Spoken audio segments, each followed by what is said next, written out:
across India. The 23-year-old victim died of her injuries. Today's verdict affects a juvenile who was a teenager at the time of the crime. And those are the latest headlines.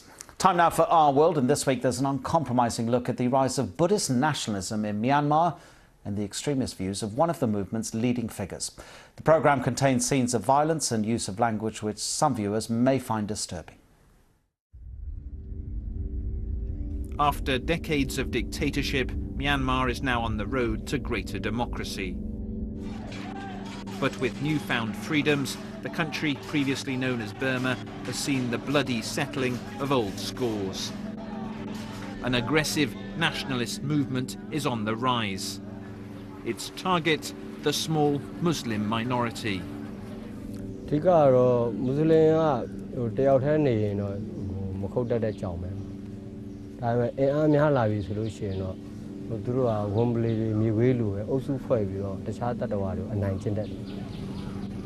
Buddhist mobs, often including monks, have rampaged, leaving many dead and Muslim communities living in fear.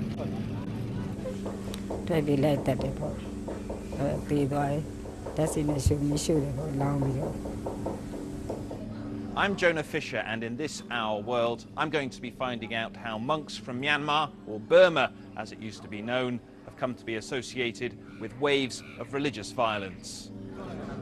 I meet the controversial monk who's been blamed for the rising tension and labelled the Burmese bin Laden. And I speak to the old guard, concerned that hard-won progress is now being put at risk.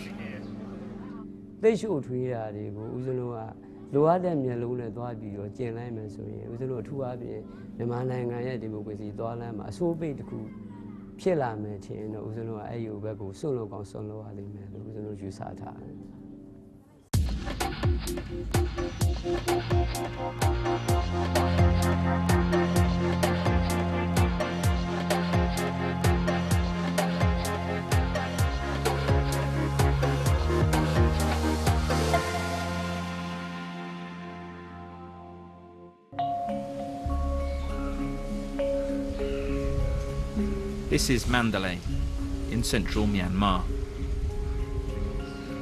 last capital of the Burmese kings. This city of monks and monasteries is the throbbing heart of this unique country's religious and cultural life. Myanmar is home to about 60 million people. There are small Muslim and Christian populations here, but 90% of the people follow the same ancient religion.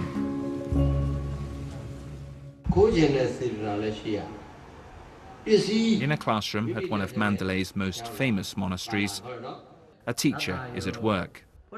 This is Wirathu. He's taking his class of novice monks through the key beliefs that underpin the Buddhist faith. The 5 precepts, as they're known, are the foundations of the religion.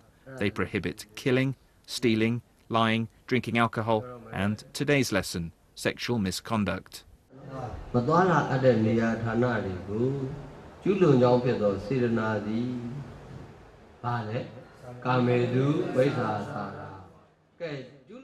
This is a lesson you might see at any Buddhist monastery. But Wirathu is no ordinary monk, because when he's not teaching Buddhist philosophy, he preaches about the dangers of a Muslim takeover.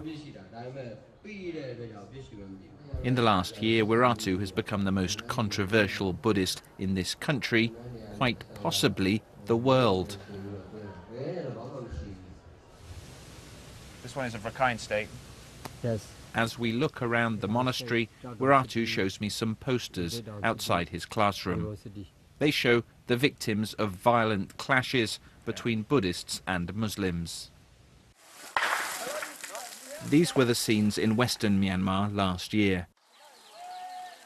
The rape and murder of a Buddhist woman triggered violence between the Buddhist population and local Muslims, known as Rohingya, who are stateless under Burmese law. As the security forces looked on, and sometimes participated, at least 150 people, most of them Muslim, were killed and more than 100,000 driven from their homes. Wirathu's posters only show the Buddhist victims of the violence. Horrific pictures, really shocking. Most of the images are just too gruesome for us to show.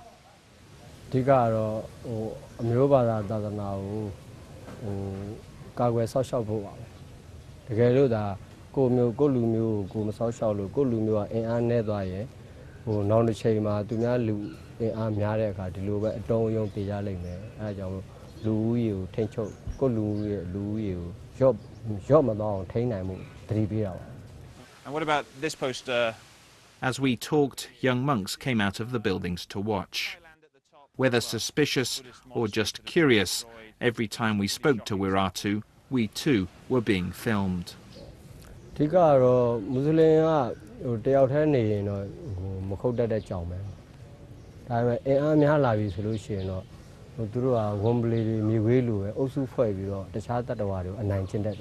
You're saying that if Muslims are in big groups, that they will naturally attack Buddhists?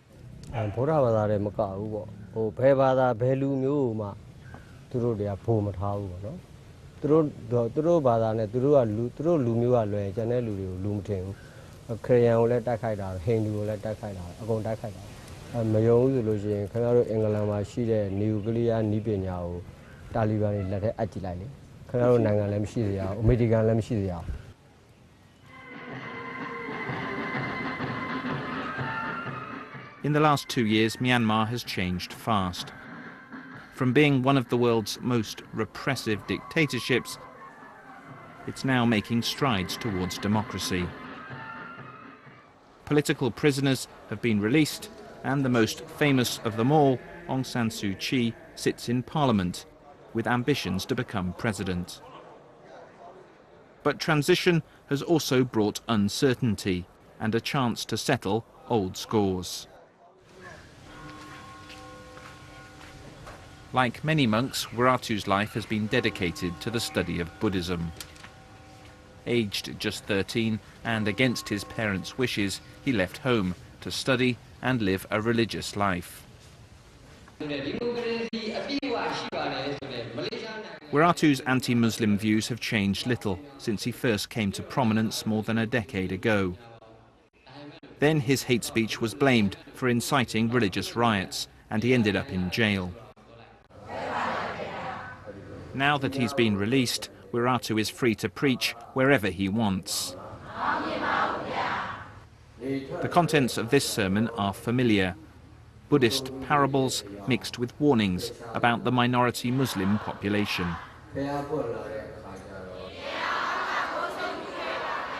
This crowd of mostly women are told that Muslim men are determined to marry and convert them. Despite Muslims making up only about 5% of the population, Wirathu says that the Muslim practice of taking multiple wives is part of an aggressive plan for Islam to become Myanmar's main religion. Wirathu's outspokenness and willingness to court controversy have turned him into a standard bearer for what's become known as the 969 movement. Just up the road from where Wirathu's speaking is a stall selling various bits of merchandise. These are all DVDs of Wirathu's sermons and speeches. This one contains graphic footage of the violence in Rakhine State in western Myanmar last year. These here are all books which Wirathu wrote during the 9 years he spent in jail.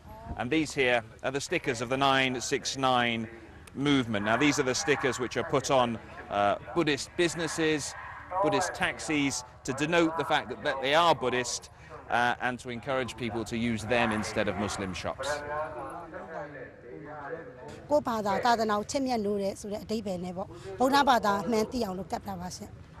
How do you think Muslims feel about your sticker?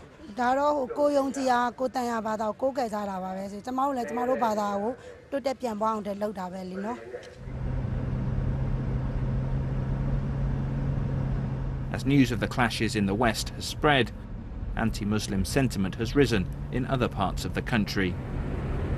We're now on our way to a town called Mektila. Now, Mektila saw some of the worst of the religious violence in March of this year. The violence was filmed on mobile phones and camcorders. Following a dispute at this Muslim-owned goldsmith's, a Buddhist monk was killed. In revenge attacks, at least 40, possibly as many as 80 people, almost all of them Muslim, were killed. This footage shows a young man being savagely beaten by a mob that includes a Buddhist monk.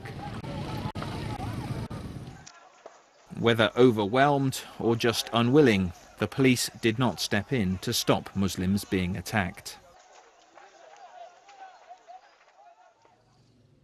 Tet Nang was a 21-year-old Muslim and a promising young footballer with the local team in Mektila. As the violence broke out in March, he left his home, never to return. His mother and young brother are still in shock. Their house was one of the few Muslim homes in the neighborhood that was not destroyed in the attacks.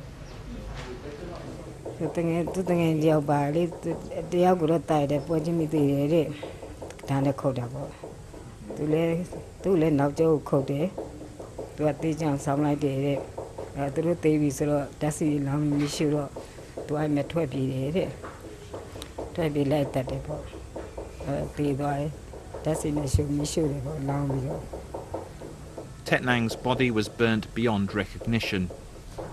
Do you have any idea who did this to him?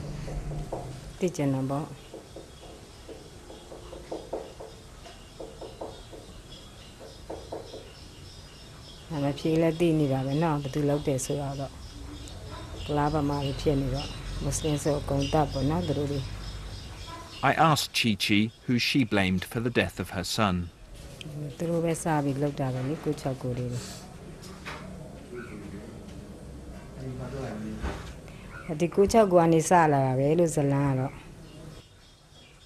As we spoke to Chi Chi, the secret police arrived at her door. Our short interview was over. The police demanded to see our press accreditation and took us away for questioning for several hours.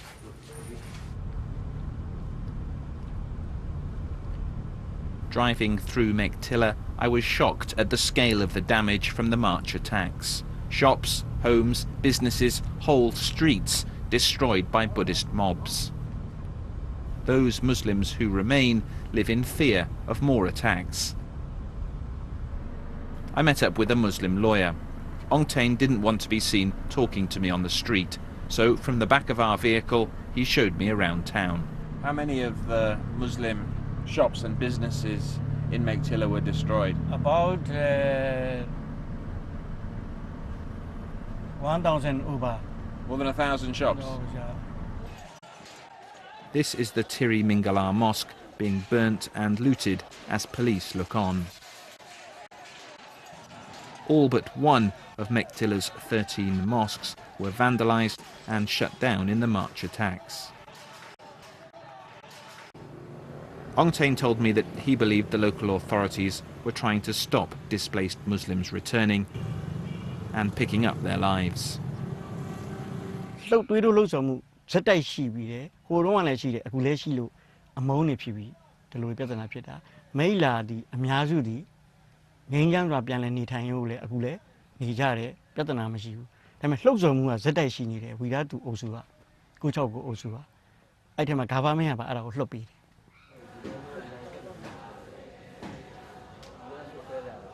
Back in Mandalay, I showed Wirathu some of the footage of events in Mektila. A Muslim man is being beaten. You see? He's being beaten by these men here. And then look, this man looks like a monk. A monk taking part in the beating.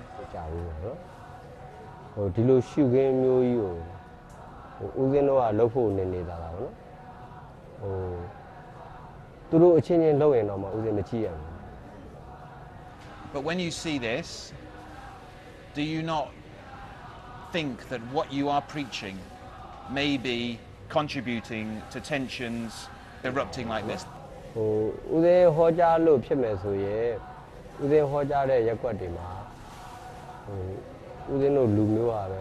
ဒီလိုမျိုးစတင်တိုက်ခိုက်တာမျိုးတွေပေါ်လာမှာပေါ့နော်ခုကြတော့အဲ့လိုမဟုတ်ဘူးလေသူတို့ကစတင်တိုက်ခိုက်လို့ကိုယ့်ဘက်ကဒေါသတကြီးနဲ့တုံ့ပြန်တာမျိုးပဲတွေ့ရတာပေါ့နော်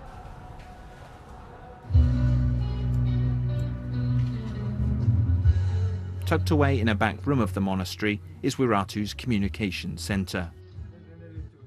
The rise of social media has given his views and preachings access to a much wider audience.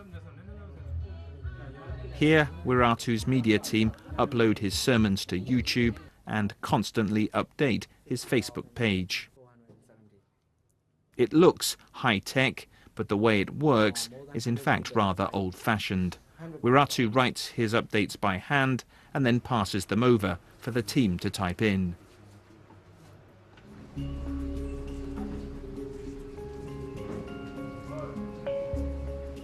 Each morning, across Myanmar, before the sun rises, a ritual as old as Buddhism itself quietly unfolds. The giving and receiving of alms is a moment of connection between the monks and the people.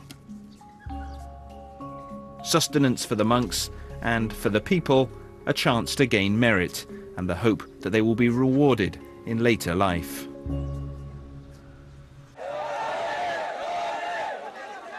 In 2007, this most fundamental of Buddhist rites suddenly became the focal point for what's become known as the Saffron Revolution.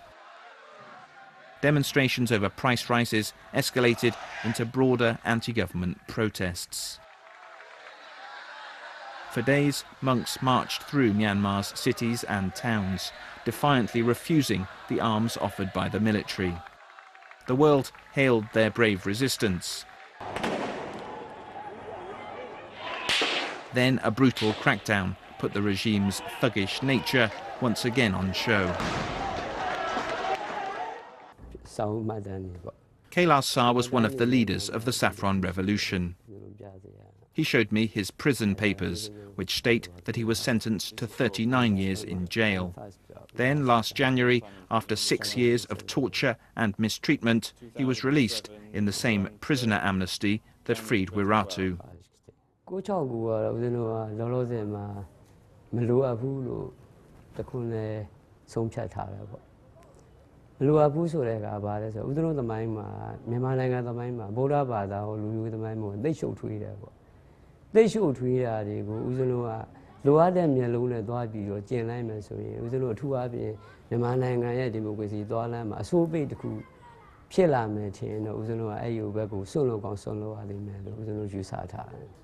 Are you surprised that Wirathu is allowed to continue preaching the way he is and that nobody among the Buddhist monks or from the government are stopping him?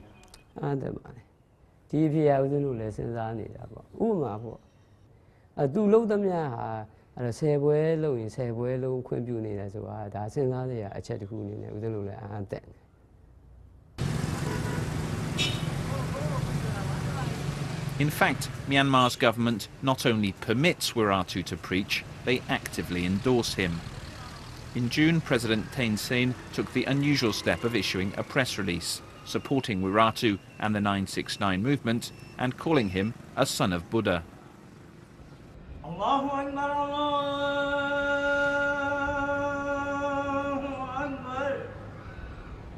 Many of the Muslims in central Myanmar are from families who've been in the country for hundreds of years.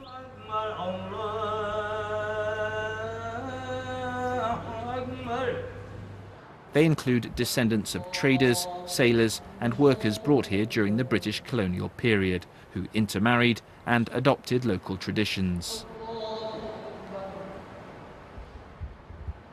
Unlike the Rohingya Muslims in western Myanmar, the people here are considered to be Burmese citizens. But this has not meant equality. After prayers, I talked to Sma Nyi Nyi. His family has lived in Myanmar for generations, and he's a senior member of Mandalay's biggest mosque. In Manly, the physical violence is not started yet, but everybody is worrying. We worry about the trouble would take place at any time. So you can say that we are tortured mentally since the trouble violence broke out at Rakhine and after that Meitila. Do you think the majority of Buddhists are anti-Muslim?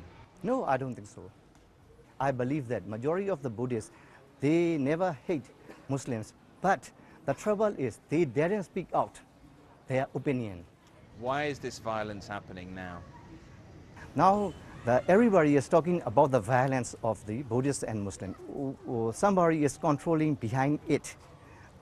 He's a smart man, because all the things, everybody, they can divert the attention of the public entirely.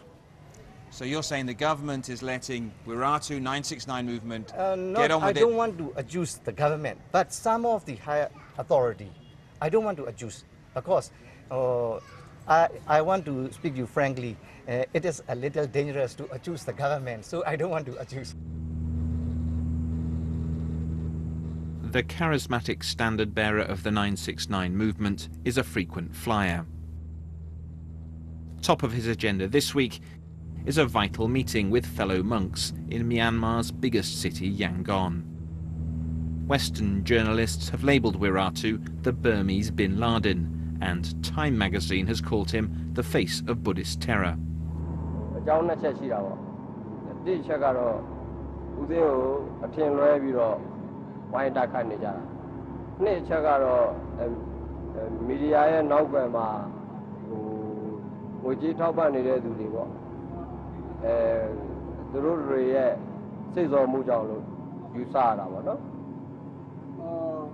Online media they are deja vu kala paini da bo no kala chokai Muslim ni chokai na da ro deja da bo yaudan ni ma le todo mya mya twai la da bo no yaudan media they daw twai la da ho da jaw mo lo anaw ka ba udin ko athin lwe ni da ha di Muslim media they lwan mo mu jaw lo udin yu sa da. More than 1,000 monks have come to this meeting from across the country. There's little doubt who's the star of the show, or that he enjoys the attention. They're here to discuss Wirathu and the 969 movement's most controversial proposal yet. A new law aimed at preventing Muslim men marrying Buddhist women.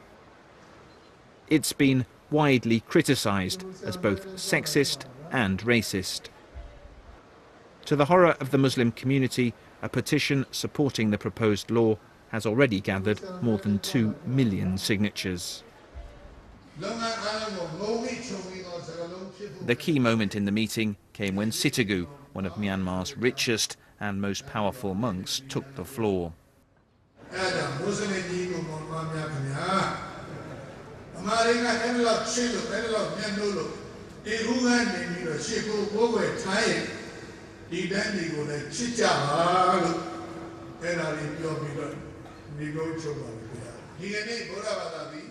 Through carefully considered parables, it was clear that this most respected of monks shared many of Wirathu's views. Buddhism is not organised on democratic principles, and most of those present were not asked their opinion.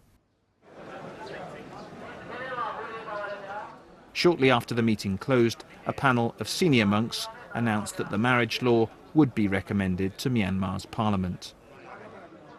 Wirathu had got the backing he wanted.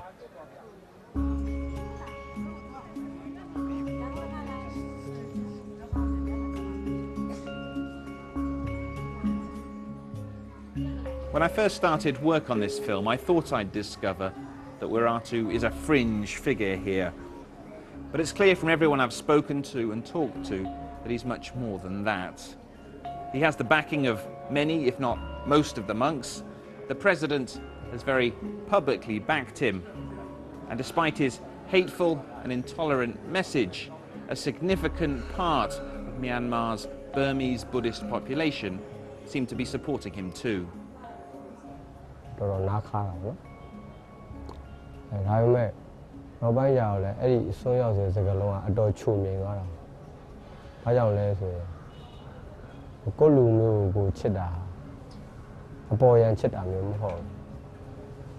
တကယ်အစွန်းရောက်အောင်ချစ်တာပါနိုင်ငံရေးသမားတွေလို့အာဏာလိုချင်လို့နေရာလိုချင်လို့ချစ်ပြတာမျိုးမဟုတ်တကယ်အတွင်းရချစ်ပြတာဖြစ်တဲ့အတွက်ကြောင့်အစွန်းရောက်လို့ပြောရင်လည်းကျေနပ်ပါတယ်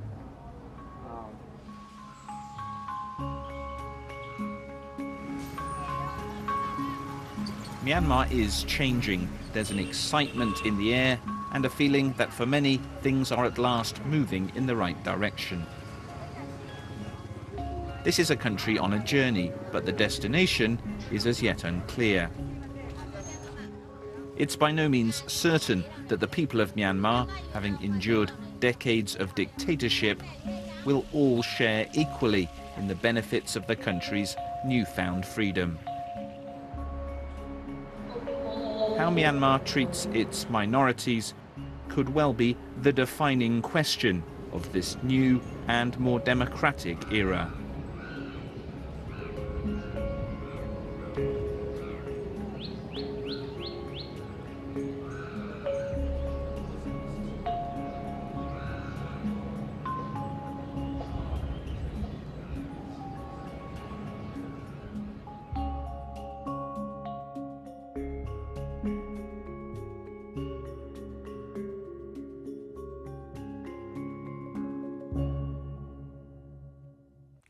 Hello. Well, as we come towards the end of this relatively warm and sunny summer, there's going to be a bit of a change in the weather over this weekend, feeling somewhat cooler. The warm air we've been seeing over recent days edging away, being replaced by something a little bit cooler coming in from the northwest. So maybe a slight hint of autumn in the air.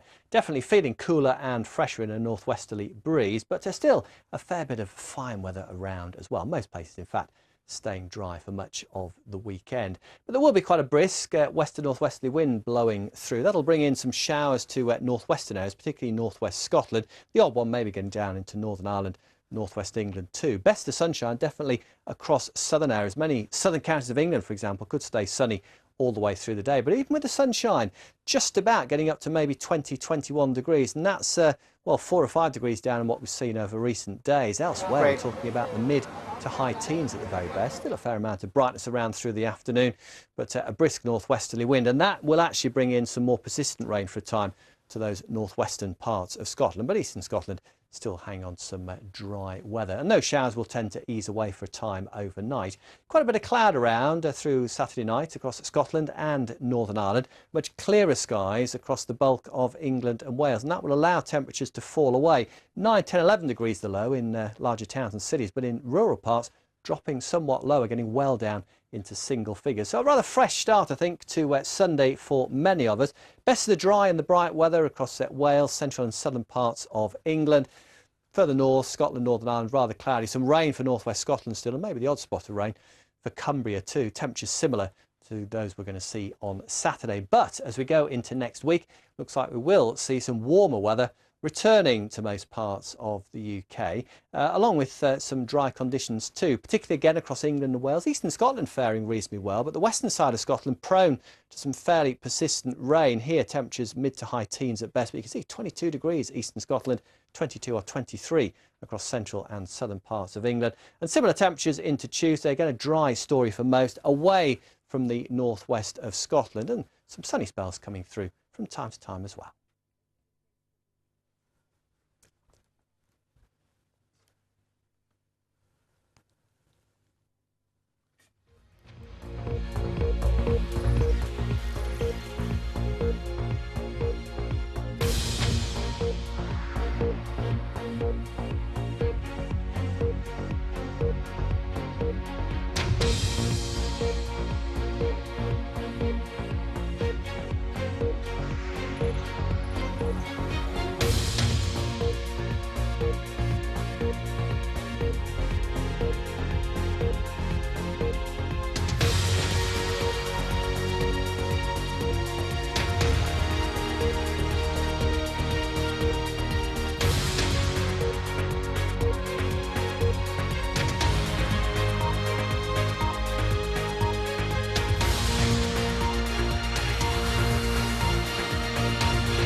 Hello, this